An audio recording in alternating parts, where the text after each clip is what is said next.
우리가 공부를 열심히 하다가 좀 이렇게 공부가 힘들고 귀찮고 쉬고 싶을 때 친구한테 야, 우리 나가서 커피 한 잔 마시자. 쿡쿡 찌르고, 또 저 옆에 친구한테도 선율아, 야, 우리 가서 게임 한 판 하고 오자. 쿡쿡 찔러요. 그러면 친구들이 야, 그래, 우리 지금 뭐 야자 타임이니까 갔다 오자. 그래가지고 이렇게 가는데 그 한 무리 속에 한 친구가 끝까지 안 나가고 나는 공부할 거야 그러고 있으면 그 친구가 자, 이뻐 보이는 사람 손 들어보세요. 이뻐 보입니까? 아니, 미워 죽겠죠. 놀러 가려고 그러는데 자식이 끝까지 공부하겠다고. 언제부터 지가 공부를 했다고. 그죠?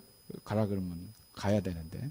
그러니까 내가 잘못하고 있을 때 잘하는 사람 보면요 아주 미워 죽겠습니다. 그리고 아유 저걸 죽이고 싶고 그냥 막 죽이고 싶은 그런 미움이 막 이렇게 올라오는 거죠. 그러니까 그런 우리의 속성을 보면요, 우리가 예수 믿는 우리가 빛과 소금처럼 정말 때와 상황에 맞게 잘 살고 옳게 선택하고 그러면요 사람들이 막 박수 쳐줄 것 같지만 사실은요 저거 언제부터 저랬다고 하고 미워하는 것이 온다는 사실입니다. 그래서 그런 생각을 버려야 돼요. 우리가 잘하면 박수 쳐주는 사람은요 겨우 부모님 정도 박수 쳐주지 우리 주변 사람들은요 어때요? 박수 쳐주지 않고 박해를 합니다. 내가 올바르게 잘 가면 오히려 박해를 하고 이처럼 웃기는 놈 이러면서 별 핑계와 이유를 대서 우리를 쓰러뜨리고 넘어뜨리려고 하는 것이 세상입니다. 그래서 반드시 박해를 예상해야 합니다. 신앙생활을 하면서 이런 박해를 경험한 적이 없었다, 난 참 평안했다 하는 사람들은요 그게 평안이 아니라 어쩌면 우리가 빛과 소금의 역할을 못했는지도 모른다고 생각하셔야 합니다. 의심해 봐야 합니다. 왜냐하면 세상은요 어둠에 속해 있기 때문입니다. 그래서 예수님도 요한복음 3장 20절에 이렇게 말했습니다.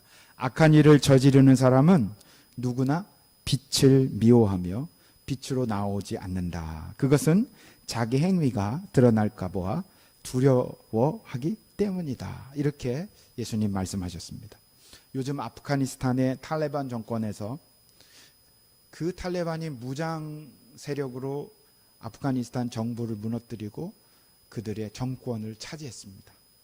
쿠데타를 일으키고, 그리고 나서 아프간에 들어와 있던 서방 세계와 연결된, 그러니까 한국, 미국, 국제사회 속에 여러 NGO 단체들을 통해서 돕고 가르치고 섬겼던 사람들과 연관되어 있던 사람들을요 전부 다 쫓아다니면서 색출해내고 있습니다.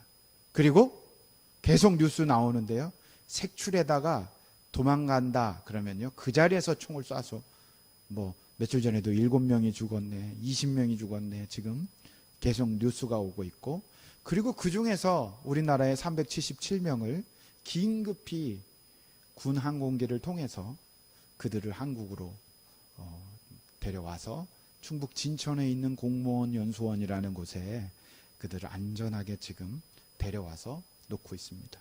현지에 일하고 있는 선교사 겸 사무관이었던 한 선교사님이 아직도 900명이 넘는 사람이 남아있다 그러면서 이들도 어떻게든지 탈출할 수 있도록 도와달라 이렇게 얘기하고 있습니다. 그래서 기도와 도움이 필요합니다. 그들은요 서방 세계와 연결고리가 뭐냐면 결국 예수 그리스도입니다. 예수 믿는 사람들을 색출해서 그 자리에서 총살하거나 그 자리에서 감옥에 가두어두고 믿지 못하게 막는 일이 자행되고 있습니다. 거기뿐만 아닙니다. 유대인들은요, 유대인들 사회 속에서 유대인이 예수님을 믿게 되면요, 온 가족이 그와 의절을 합니다. 너는 이제 우리 집안이 아니다. 그리고 그를 쫓아내버립니다. 그리고 부모 자식 간에도 예수 믿고 개종했다고 그러면 유대인 아버지가 관청에 가가지고 내 아들 죽었습니다 하고 사망 신고를 내버리고 장례식을 실제로 올리는 예가 유대인 사회 속에서 일어나고 있습니다. 장례를 치르고 사망 신고를 해버립니다. 그만큼 박해가 심합니다. 이제 중요한 것은 우리가 정말 빛된 그리스도인으로서 살려고 한다면 뭐가 따라온다고요? 박해가 따라오게 돼 있다는 거예요. 내가 잘하면 잘할수록 박해가 따라온다. 이것이 등식입니다. 그렇다고 우리가 잘 못하는 쪽을 선택하면 하나님과 완전히 등지고 척을 지고 다른 길로 가게 됩니다.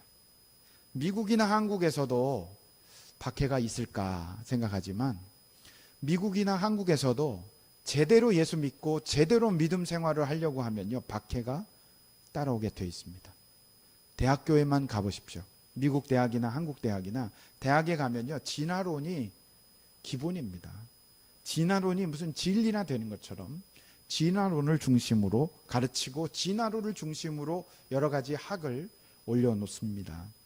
그래서 거기에 가서 창조론을 얘기하면요, 저건 지적인 바보로 취급해버리고 어떤 교수나 학생들은요, 적대감을 표시하는 경우를 종종 봅니다. 그것뿐이 아닙니다. 대학가에서 청년들이 믿음 안에서 순결, 혼전 순결을 지키고 깨끗하게 살려고 나는 혼전 순결을 지켜야 돼. 이렇게 하면요, 다른 친구들이 아유 그게 무슨 고리짝 얘기냐 하고 무시하고 사람들을 이렇게 완전히 이상한 종족 취급을 하는 경우가 많이 있습니다. 결국 박해입니다. 박해. 동성애가 죄다. 이런 얘기하면요, 지금 세상에서 웃기는 사람이라고 취급해 가고 있는 분위기도 우리 주변에 많습니다.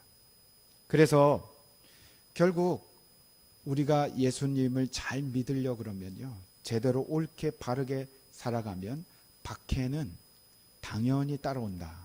이것을 받아들이셔야 합니다. 그래서 오늘은요, 세상은 어두움에 속했기 때문에 우리가 정말로 그리스도인의 삶을 살기 원하면 박해를 각오해야 된다. 이런 전제를 깔고 오늘 본문을 보셔야 합니다. 그래서 오늘 사도 바울은 말합니다. 14절에 뭐라 그럽니까? 14절에 12장 14절입니다. 같이 한번 읽어볼까요? 시작.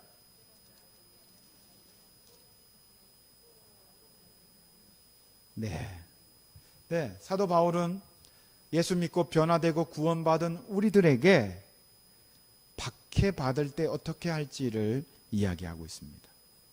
이를 악물고 박해받는 것을 참는 것이 아닙니다. 맞서 싸우는 것도 아닙니다. 뭐라고 합니까? 오늘 사도 바울은요, 우리에게 박해받는 상황에서 나를 박해하는 사람들을 어떻게 하라고요? 참고 인내하고 맞서 싸우고 이게 아니고 어떻게 해요? 축복하라. 그래서 오늘 제목이 세상을 사랑하려면 6가지 사랑의 방법이 있는데요. 첫 번째가 세상을 사랑하기 위해서 우리는요, 그들을, 나를 박해하는 사람들을 저주하거나 맞서 싸우거나 이를 악물고 참아내거나 하는 것이 아니라 박해자를 오히려 축복하는 것이 그들을 사랑하는 것이다 라고 사도 바울은 말해주고 있습니다. 여러분, 나를 박해하는 사람들을 우리가 맞서 싸우지 않고 축복할 수 있는 힘과 여유 여러분에게 있습니까? 그럼에도 불구하고 사도 바울은 우리에게 권하고 있고 명하고 있습니다. 그리고 그 힘이 있다 그러는데 그 힘과 여유가 어디서부터 생기느냐?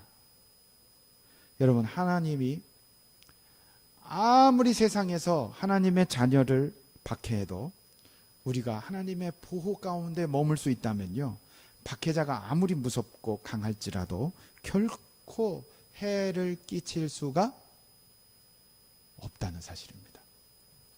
왜냐하면 예수님이 우리를 위해서 이런 기도를 해주셨습니다.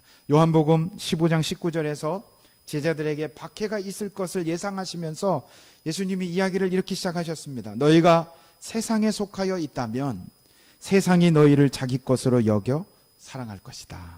그러나 너희는 세상에 속하지 않았고 오히려 내가 너희를 세상에서 가려 뽑아냈으므로 세상이 너희를 미워하는 것이다. 이렇게 제자들에게 이야기했습니다. 그러면서 계속 이야기를 이어가시며 예수님이 기도하십니다. 요한복음 17장 14절까지 와서는 이렇게 기도하십니다. 나는 그들에게 아버지의 말씀을 주었는데 세상은 그들을 미워하였습니다. 그것은 내가 세상에 속하여 있지 않은 것과 같이 그들도 세상에 속하여 있지 않기 때문입니다. 내가 아버지께 비는 것은 그들을 세상에서 데려가는 것이 아니라 악한 자에게서 그들을 지켜주시는 것입니다. 예수님께서 이 기도를 하셨습니다. 우리를 악한 자에게서 지켜 보호하여 달라고 하나님 앞에 하나님의 아들 예수님이 기도하셨습니다. 여러분, 우리의 기도도 들으시는 하나님이 당신의 아들 그리스도 예수의 기도를 더 많이 안 들어주시겠습니까? 그 기도를 통해서 우리는요, 하나님의 보호를 확실하게 받습니다. 하나님의 보호가 너무나도 놀랍고 너무나도 특별합니다. 그래서 우리가 하나님의 보호와 주권 밑에 있기만 한다면 어떤 박해와 방해, 핍박도 우리에게 해를 끼칠 수 없다는 사실을 믿으시기 바랍니다. 그러므로 주님의 보호 밑에 있는 사람, 하나님과 함께하는 사람을 박해하는 것은요, 거꾸로 뒤집어 보면요, 계란으로 바위치기와 같습니다. 하나님의 보호 밑에 있는 사람을 넘어뜨리려고 미워하고 쓰러뜨리려고 밟으려고 아무리 해도 계란으로 바위치기입니다. 계란이 깨집니까? 바위가 깨집니까? 계란이 깨지죠.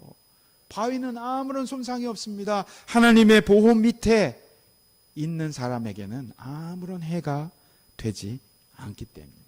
우리가 이것을 알고 있기 때문에 우리를 박해하는 사람들을 오히려 어떻게 해요? 축복해 줄 수 있고 그들을 불쌍히 여길 수 있게 됩니다. 우리가 정말로 주님 뜻대로 살기 원하고 그렇게 결단을 했다면 음으로 양으로 보이게 안 보이게 은근한 핍박이 우리에게 다가옵니다. 그럴 때 오늘 마주 싸우거나 이를 악물고 참지 마시고 진정으로 적극적으로 그 사람을 축복해 주시기 바랍니다. 그래서 사도 바울은 14절에서 여러분을 박해하는 사람들을 축복하십시오. 축복을 하고 저주를 하지 마십시오. 이렇게 권하고 있습니다. 여러분 중에서 주변에 축복해야 될 사람이 몇 명입니까? 오늘부터 그들을 향한 축복 기도를 써보십시오. 그러면 그들을 사랑하고 세상을 사랑하는 겁니다. 두 번째로 어떻게 박해자, 세상을 사랑할 수 있을까요? 그들의 감정을 공감해 줌으로써 사랑할 수 있습니다. 15절입니다. 15절 큰 소리로 우리 같이 한번 읽어볼까요? 시작. 기뻐하는 사람들과 함께 기뻐하고 우는 사람들과 함께 우십시오. 네, 그들의 감정을 공감해 주는 겁니다. 근데 여기서 솔직히 말하면요, 우리 믿는 사람들과 비신자들과의 관계 속에서 가치관이 우리하고 너무나 달라요. 우리가 진짜 예수 믿고 제대로 믿기로 했다면요, 우리의 가치관과 그들의 가치관이 달라서 그들이 기뻐하는 일에 우리도 같이 아유 기쁘다 해줄 만한 일이 별로 없어요. 그들이 슬픈 일에도 우리는 별로 슬프지가 않을 때가 많습니다. 예를 들면 죽음입니다. 죽음에 대해서 생각해 보면요, 우리에게는 죽음이 어떤 겁니까? 슬프긴 슬프지만 죽음은 영원한 천국으로 가는 관문에 불과해요. 하나의 문을 통과하는 것 뿐이에요. 그렇기 때문에 우리는요, 사랑하는 사람이 죽음을 맞이했을 때 슬프지만 기뻐하며 찬양하고 노래 부르고 장례식장에서 함께 웃고 맛있게 먹기도 하고 또 생각나면 눈물도 나지만 다시 만날 소망이 있기 때문에 그렇게 막 땅을 치고 막 그러지 않습니다. 우리가 잘 경험해보지 않아서 그렇지 우리 믿는 자들은요, 죽음의 두려움을 사실상 거의 느끼지 않고 사는 거나 마찬가지입니다. 그러다 보니까요, 비신자들은 죽음을 얼마나 두려워하는지 모릅니다. 죽음 앞에 서면요, 너무 두렵습니다. 너무 두려워하고 너무너무 어려워합니다. 그래서 그들이 그렇게 두려워하고 무서워하는 경우가 우리에게는요, 잘 공감이 안 될 수가 있어요. 그럴 때 동정심이 안 가는 모습도 우리 스스로 경험하게 될 텐데, 그런데 우리가 그들을 사랑하기 위해서는요, 그들의 슬픔을 같이 공감해주고 같이 느껴주고 눈물을 흘려주고 함께 그들의 감정을 공감해 줌으로써 그들을 사랑할 수 있다는 겁니다. 기뻐하는 일도 마찬가지입니다. 가치관이 다르니까 사업이 잘 돼서 가게를 하나 또 추가해서 개업했다 그럼 와 잘됐다 기뻐하고 축하하고 술도 마시고 파티를 하고 세상 사람들이 하는 일들입니다. 그런데 우리가 볼 때는 어떻습니까? 아이고 또 일 하나 더 만들어가지고 얼마나 고생이냐 이렇게 우리는 보고, 결국 죽으면 다 놓고 갈 일인데 적당히 예?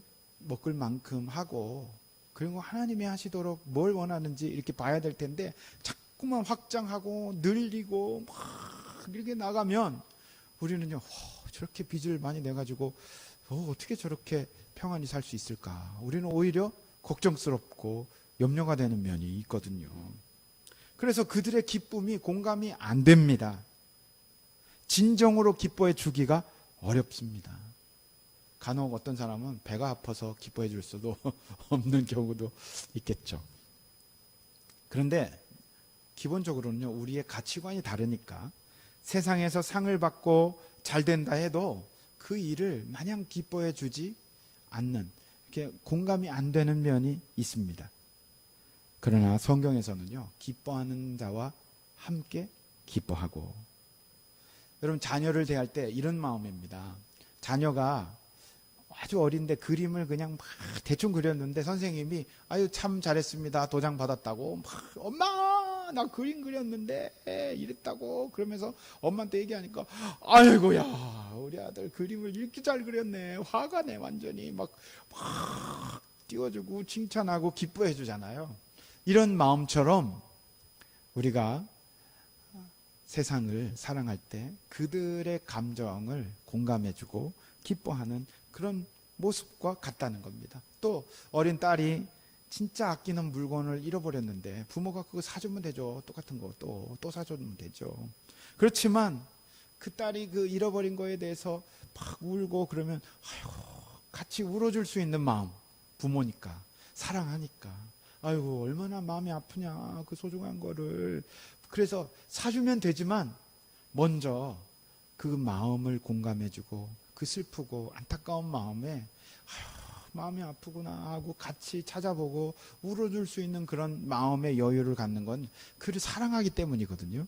마찬가지로 비신자들의 기쁜 마음과 슬픈 마음을 공감하고 그의 그 감정을 알아주면 그들을 사랑하는 것이 됨을 기억하시기 바랍니다. 세 번째로 사도 바울은요, 어떻게 비신자를 세상을 사랑할 수 있을까? 세 번째는요, 16절입니다. 같이 읽을까요? 12장 16절 시작. 서로 한 마음이 되고 교만한 마음을 품지 말고 비천한 사람들과 함께 사귀고 스스로 지혜가 있는 채 하지 마십시오. 무슨 말이냐면 한마디로 따라합시다. 잘난 척 하지 말자. 네, 세상을 사랑하는 데 있어서 우리가 잘난 척 하지 말자는 겁니다. 사회적으로 여러분 높은 위치에 있는 분이 교회에 나와서 이름 없이 교회를 섬기고 이름 없이 꾸준히 일을 꾸준히 하는 분들이 꽤 많습니다. 큰 회사의 사장님인데, 제가 만난 사람 큰 회사의 사장님이에요. 그런데 교회에 와서 화장실 청소를요, 토요일 날 와서 꾸준히 합니다. 솔하고 수세미하고 고무장갑 끼고 토요일 날이면 자녀와 함께 와서 혹은 부부가 와가지고요, 화장실을 얼마나 그냥 깨끗하게 하는지 몰라요. 세제를 사다가 그거를 이렇게 준비해가지고 와서 화장실 변기, 소변기, 주변 타일을 막 이렇게 닦아놓고 꾸준히 그 일을 하는 겁니다. 그런데 어느 날 그 회사 직원이 사장님을 통해서 교회에 나왔습니다. 그런데 너무너무 감동을 받는 거예요. 우리 사장님이 교회에 와서 뭔 큰일을 한 줄 알았는데 화장실 청소를 그렇게 정성껏 한 걸 보니까 진짜 믿는 사람이구나 하는 것을 느꼈다고 간증하는 겁니다. 얼마나 그 감동입니까? 네?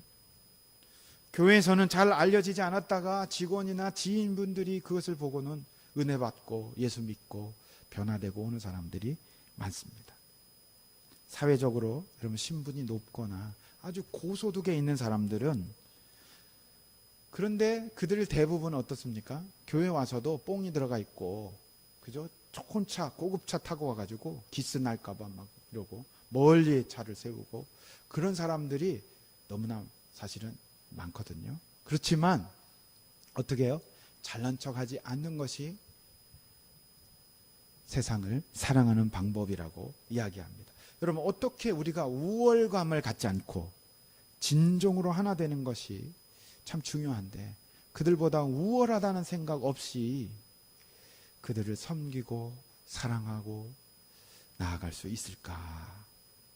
사회적으로 성공한 사람으로서 우월감 없는 이런 사람들이 갖는 마음을 생각해 보니까요, 그들에게는 두 가지 마음을 갖고 있는 것 같아요. 첫 번째가 뭐냐면요, 회사의 사장님인데도 불구하고 화장실 청소를 할 수 있었던 그 집사님을 생각해 보면 그 마음속에 이런 게 있는 거예요. 성공에는 여러 가지가 있는데 나는 내 분야에서 성공했지만 이 나의 성공은 작은 한 부분에 불과할 뿐이다, 이렇게 생각하는 겁니다. 그래서 나는 그냥 작은 한 부분에 성공했을 뿐이지 또 다른 성공이 있다는 겁니다. 세상에는요, 지난주에도 얘기했지만 세상의 성공 기준은 돈을 많이 벌어야 되는 겁니다. 성공입니다. 그죠? 뭘 해도 돈만 많이 벌으면 성공이에요. 반대로 아무리 좋은 일을 해도요, 돈 없으면 성공이 아닙니다. 이 세상의 기준이라는 것이, 돈만 잘 벌면 모든 것이 정당화되는 것이 세상 이치요 가치관입니다. 그런데 사실 이분들의 마음에는요, 세상에 돈만 많이 버는 것은 성공들 중에서 한 가지, 일부분, 작은 한 부분에 불과할 뿐이지, 어떤 사람은요, 돈은 없는데 학문적으로 큰 성공을 이룬 사람이 있어요, 없어요? 그런 분들 때문에 놀라운 혜택을 입지 않습니까? 어떤 분은요, 부부 관계 속에서 뭐 그렇게 돈 많지도 않고 뭐 막 하는 것을 쥐고 있지 않지만 부부가 그렇게 금술이 좋고 행복하고 아끼고, 그러면서 부부가 함께 섬기고 몸으로 손으로 다른 사람들 돌보며 가는 사람들도요, 돈 없어도 그분들을 보면 야, 저게 참 성공이지 할 수 있지 않습니까? 어떤 분은요, 자녀들이 그냥 너무나도 큰 성공을 하는데 부부는 진짜 세상에서 가난하고 어려운데 그 자녀가 효도하고 너무나도 겸손하고 뛰어난 일들을 해나가는 걸 보면요, 그것도 성공 아니겠습니까? 또 어떤 분은요, 인격적으로 너무나도 큰 성공을 할 수 있습니다. 그래서 성공은 여러 가지가 있을 수 있다. 우리는 작은 거 하나 한 것뿐이다, 이런 마음을 가지고 있는 겁니다. 또 하나, 사회적으로 성공했는데도 우월감을 갖지 않고 겸손히 섬길 수 있는 사람들의 마음속에는요, 또 하나, 내가 성공한 이 성공이 뭐 너무나 제일 중요한 성공은 아니다 하는 생각을 하고 있는 것 같아요, 그분들은. 자기가 성공했지만 이 성공이 그렇게 중요하고 위대한 성공은 아니다, 스스로를 이렇게 생각합니다. 그래서 여러분 생각해 보십시오. 내가 만약에 사업에 성공해서 돈을 많이 벌었지만 자기는 늘 부부 관계에 좀 서운하고 다투고 의견이 안 맞고 그러면요, 그 스스로 생각할 때 내가 돈은 많이 벌었지만 여전히 부부 관계에서는 못 미치는 부분이 많구나 하면서 자기를 이렇게 돌아보는 거예요. 자기의 문제를 더 깊이 돌아보며 회개하고 가는 모습, 이런 마음이 있습니다. 또 큰 부자가 되었지만 자녀 교육에 있어서 자녀가 정말 말도 안 듣고 흥청망청 돈 쓰고 안하무인이고 이렇게 살면요, 어떻습니까? 내가 큰 부자고 부부관계도 문제 없는데 자녀가 그렇게 살면요, 내가 죄가 많다, 또 이렇게 되지 않겠습니까? 큰 성공을 해도 중요한 것이 아니라는 이런 마음으로 보니까 내 죄가 뭘까를 돌아보게 됩니다. 사업에 성공하고 부부 관계도 성공하고 자녀도 잘 됐는데 이웃과의 관계가 또 화통하지 못하고 원수 관계가 되고 사업의 파트너와 원수가 되고 이렇게 되면요, 그 사람 역시 또 이렇게 돌아볼 수 있습니다. 이게 내가 내 자녀, 내 가족은 잘 됐지만 이게 또 내가 부족한 게 있다 하고 돌아볼 수 있는 이런 마음 가질 수 있지 않겠습니까? 그래서 오늘 이런 마음, 두 가지 마음을, 성공에 대한 이 두 가지 마음을 가지면요, 우월감을 갖기보다는요, 다른 면에서 성공한 사람을 보게 되고 평가하고 화장실 청소도 꾸준히 하고 섬기고 할 수 있습니다. 또 세 번째로 우월감을 가질 수 있는 생각은요, 그런 사람들 마음은 하나님의 눈으로 사람을 바라보니까 이게 내가 너보다 낫다 이런 마음을 안 갖는 것 같아요. 하나님이 보실 때 피부색은 아무 문제가 없습니다. 상관도 없습니다. 그죠? 황인종, 흑인종, 백인종 아무 상관이 없어요. 또 하나님이 보실 때요, 어느 대학 나오고 아이비리그 나오고 서울대 나오고 이런 것이 학벌이 별 소용이 없더라고요. 하나님이 보실 때는요, 남자인지 여자인지 상관이 또 없습니다. 다 그냥 한 사람의 인간이죠. 그냥 인간. 이렇게 하나님이 보실 때는요, 다 똑같고 죄인이고 지렁이 같은 야고바 그러듯이 다 지렁이 같은 그런 모습입니다. 그런 눈으로 서로를 보면요, 내가 너보다 이만큼 낫다 이런 마음을 가질 기회나 가질 여유도 없습니다. 그래서 우리는요, 하나님이 보시는 눈으로 우리를 보고 세상을 보면요, 그들과 똑같은 1:1 인간관계로 그들을 보고 내 사회적인 성공으로 무시하거나 이러지 않고 그를 사람으로 깊이 보며 섬기고 사랑하며 돕고 함께 할 수 있다는 겁니다. 네 번째로 사도 바울은요, 17절에서 이렇게 말합니다. 17절, 12장 17절 시작. 아무에게도 악을 악으로 갚지 말고 모든 사람이 선하다고 생각하는 일을 하려고 애쓰십시오.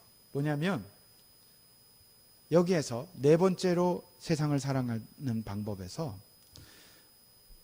본인이 없는 곳에서는 나쁜 말을 하지 말고 칭찬을 하라고 적용하고 싶습니다.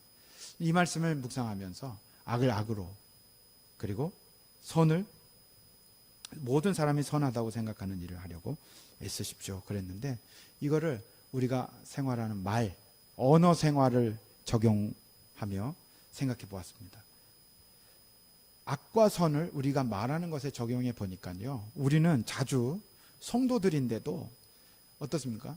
당사자 본인이 없는 데서 누구는 어떻고 이렇고 저렇고 막 그냥 그 사람의 뒷담화를 많이 하거든요. 그래서 이게 믿는 자나 안 믿는 자나 사람들이 모이면 전부 다 뒷담화예요. 그냥 막 이 사람 저 사람 끌어다가 도마에 올려놓고 막 난도질을 하는 겁니다. 그러다 보니까 어때요? 같이 얘기하다가 화장실 가고 싶은데도 못 가. 왜요? 나 화장실 가면 내 뒷담화 또 할 거 아니에요. 그러니까 막 거기 무리 속에 떠나지 못하고 막 있는 거예요. 이게. 그런데 이게 믿는 사람들 가운데서도 있단 말입니다. 저는 천성적으로 남의 뒷담화를 못해요. 예, 못해요.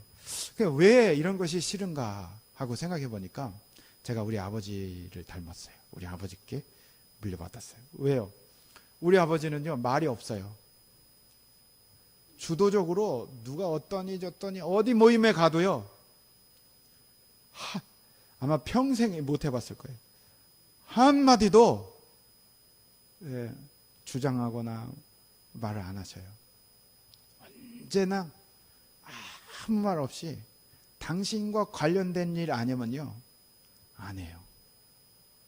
조용히 그 자리에 있어요. 그냥 함께 있을 뿐이에요. 그리고 돌아가실 때까지 그러셨어요. 가만히 제가 생각해 보니까 뒷담화가 없는 거예요. 누구를 비판하고 누가 어떻고 단 한 번도 그걸 안 했어요. 살아계실 때는요, 그거 싫었거든요. 근데 돌아보니까 뒷담화가 없어요. 진짜로. 그래서 제가 그거를 이렇게 체질적으로 싫어하고 닮은 것 같아요. 그래서 누가 어떻다 이거를 싫고 잘 말을 안 하는데, 그런데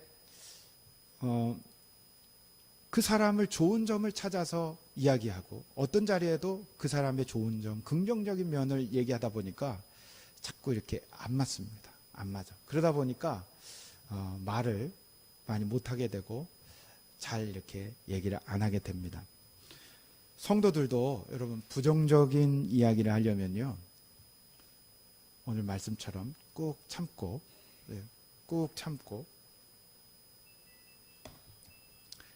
그 사람 당사자가 없는 곳에서는요, 장점을 얘기해 주는 게 오늘 본문의 적용에 굉장히 중요합니다.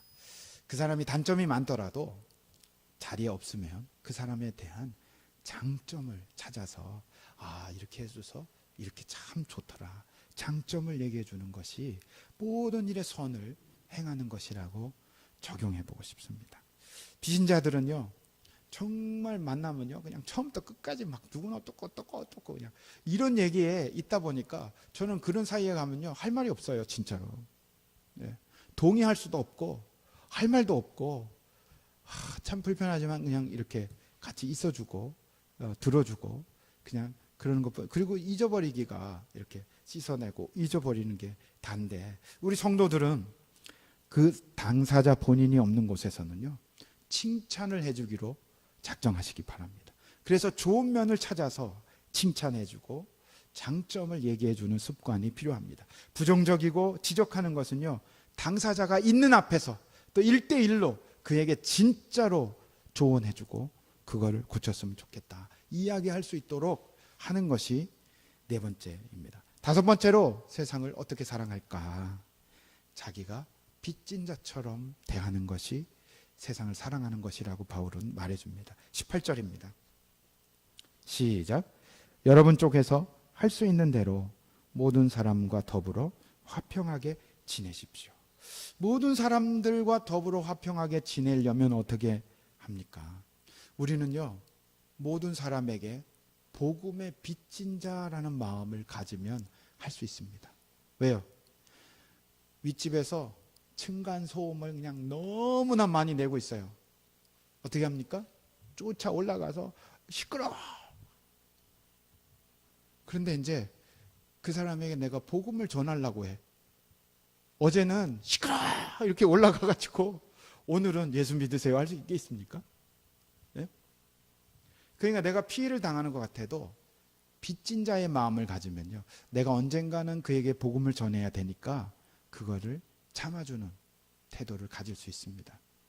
결국 내가 복음을 전해야 되니까 우리가 조금 손해보고 조금 아픔을 당해도 다 받아주고 복음을 탁 제시할 수 있는 빚진 자의 마음을 가지면 세상을 사랑하는 겁니다. 그래서 모든 부분을 다 받아주고 예수 믿도록 이끌어주는 거, 복음의 빚진 자로서 살면 된다는 겁니다. 사도 바울도 로마서 1장 14절에 나는 그리스 사람에게나 미개한 사람에게나 지혜가 있는 사람에게나 어리석은 사람에게나 다 내가 빚을 진 사람입니다.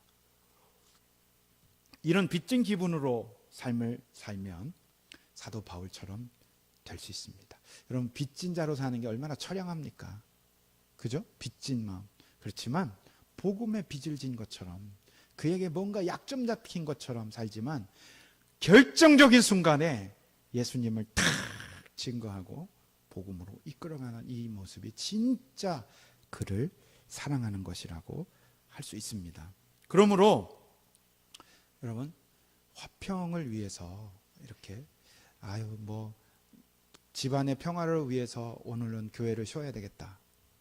근데 그런 평화는 진짜 사랑하는 게 아닙니다. 왜요? 다른 모든 부분에서 다 손해를 봐도 믿음에서는 손해를 보면 안 됩니다.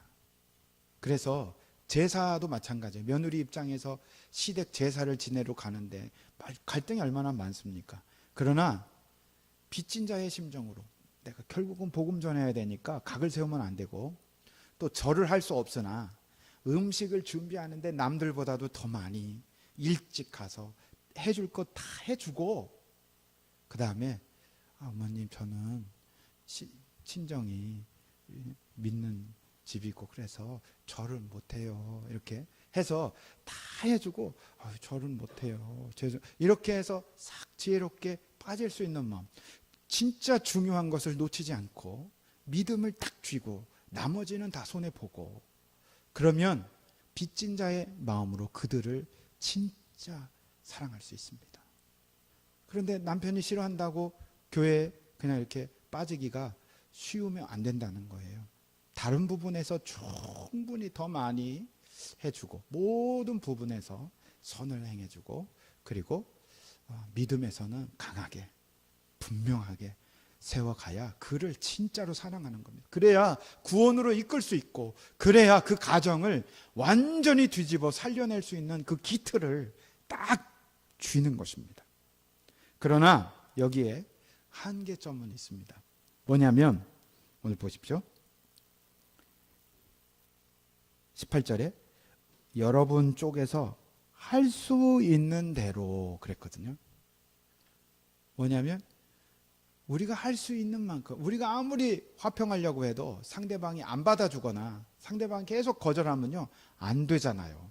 그런데 거기까지도 내 책임과 내 죄책감과 막 이러면 안 됩니다. 내가 최선을 다했다면 나머지는 맡겨버려야 돼요. 내 탓이 아니에요. 내 쪽에서, 우리 쪽에서라는 한계를 오늘 주고 있습니다. 우리 쪽에서 할 수 있는 만큼 최선을 다하고 해야 합니다. 상대방이 거절하면 그 끝이죠. 기다려야죠. 다음에 될 때. 그래서 도리는 다 하지만 가책을 느낄 필요는 없습니다. 두 번째 한계는요, 이 말을 잘 살피면 화평을 추구하되 하나님 뜻 안에서 해야 합니다. 말씀드렸듯이 화평스럽게 모든 집안과 배우자와 함께 하지만 믿음에 대해서는 굳건하고 확실하게 단호하게 해야 합니다. 이것이 진정한 화평이고 평화입니다. 마지막으로 어떻게 세상을 사랑할까? 사도 바울은요, 복수하지 말라고 얘기합니다. 19절 보겠습니다. 사랑하는 여러분, 여러분 스스로 원수를 갚지 말고 그 일은 하나님의 진노하심에 맡기십시오. 성경에도 기록하기를 원수 갚는 것은 내가 할 일이니 내가 갚겠다고 말씀하신다 하였습니다. 우리는 어떤 사람에게요 상처를 입거나 서운함을 당하면 사실은 복수하고 싶습니다. 그래서 음으로 양으로 복수를 합니다. 영화에도 보면 어떻습니까? 아주 신분 높은 사람이 그냥 막 갑질하고 이러면요, 요리사가 어떻게 해요? 음식을 다 만들어 놓고 침을 탁 뱉어서 내놓잖아요. 이게 복수잖아요. 복수. 그죠? 음으로 양으로 우리는 복수를 하고 살아요. 딱 뒤돌아서면요, 뒤에서 주먹으로 이렇게 복수하잖아요. 내가 할 수 있는 복수를 하는 겁니다. 그런데 우리가 복수하지 말아야 할 중요한 이유가 두 가지 있습니다. 첫 번째는 오늘 성경이 말해줍니다. 복수는 하나님 권한이라는 거예요. 누가 죄를 졌고 얼마나 졌고 그거 얼마나 큰지, 값을 얼마나 치를지는 하나님이 정한다는 거예요. 따라서 내가 복수하면 어떻게 되는 겁니까?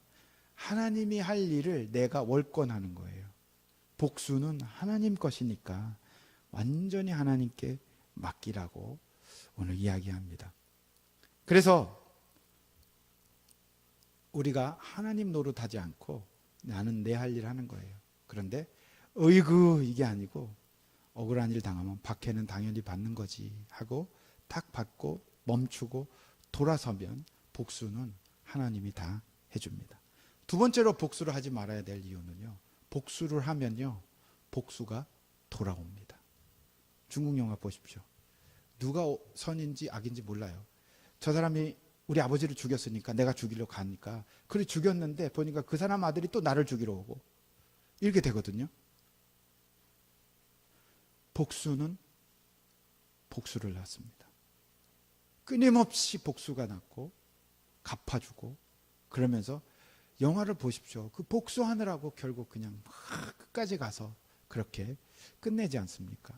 무슨 불을 태우는 것처럼 다 끝납니다. 믿음이 성숙한 사람은 정말 우리가 세상을 사랑하면서 복수는 하지 않기로 다짐하고 나아갈 수 있기 바랍니다. 그래서 여러분, 아빠는 화가 난 이유가 보통은 아내 때문에 화가 납니다.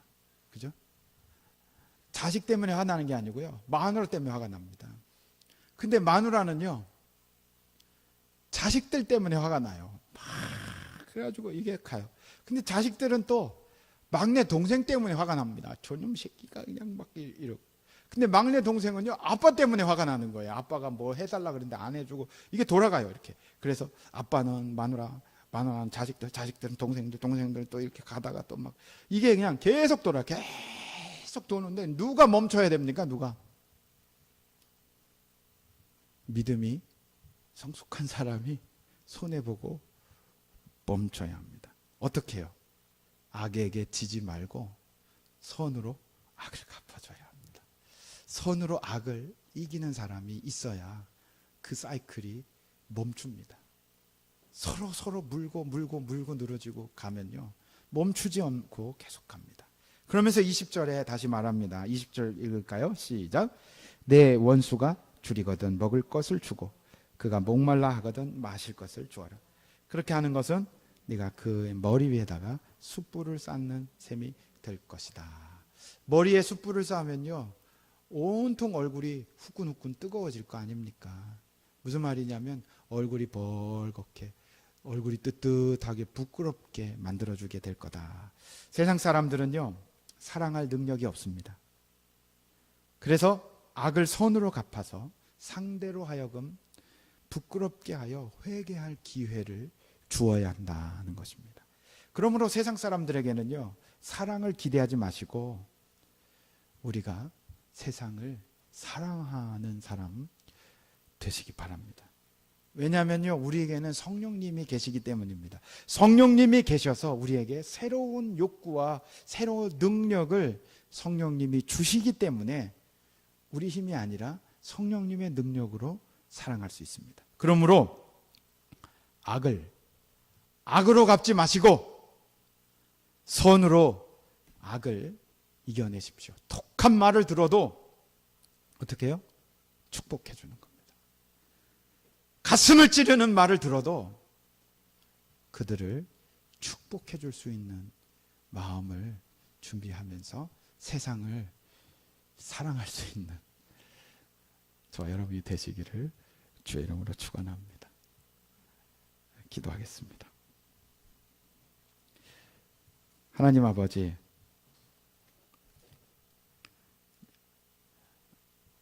세상 사람들은 사랑할 능력이 없습니다. 그들에게 사랑을 기대하기보다 주님이 나를 사랑해 주시고 주님이 나를 위해 죽으시고 주님이 나를 위해 모든 것을 해주신 것을 생각나게 해주셔서 내가 먼저 죽고 나는 그저 사랑의 통로일 뿐 성령께서 그 모든 일을 행하는 것임을 믿고 따르게 하여 주시옵소서. 하나님, 우리가 바르고 옳게 살기도 힘든데 하나님 말씀 안에 살려고 하면 핍박과 박해가 반드시 따라옴을 잊지 않게 도와주시옵소서. 그래서 나를 박해하는 사람, 나를 박해하는 배우자, 나를 박해하는 자녀들을 오히려 축복하고 오히려 그들을 위하여 기도할 수 있도록 도와주시고 그들의 감정을 공감해 주게 하시고 그들 앞에 잘난 척하지 않고 본인이 없는 곳에서는 절대로 욕하지 않고 오히려 칭찬해 줄 수 있는 마음 주시옵소서. 우리가 그들에게 빚진 자입니다. 왜냐하면 하나님 앞에 내가 1만 달란트를 탕감받고 구원받았으니 오히려 그들에게 빚진 자의 마음으로 언젠가는 복음을 증거할 수 있는 마음 주시옵소서. 복수하지 않고 빚진 자처럼 그들을 사랑하고 섬기며 믿음으로 나아가는 은혜를 내려 주시옵소서. 예수님 이름으로 감사하며 기도하옵나이다. 아멘.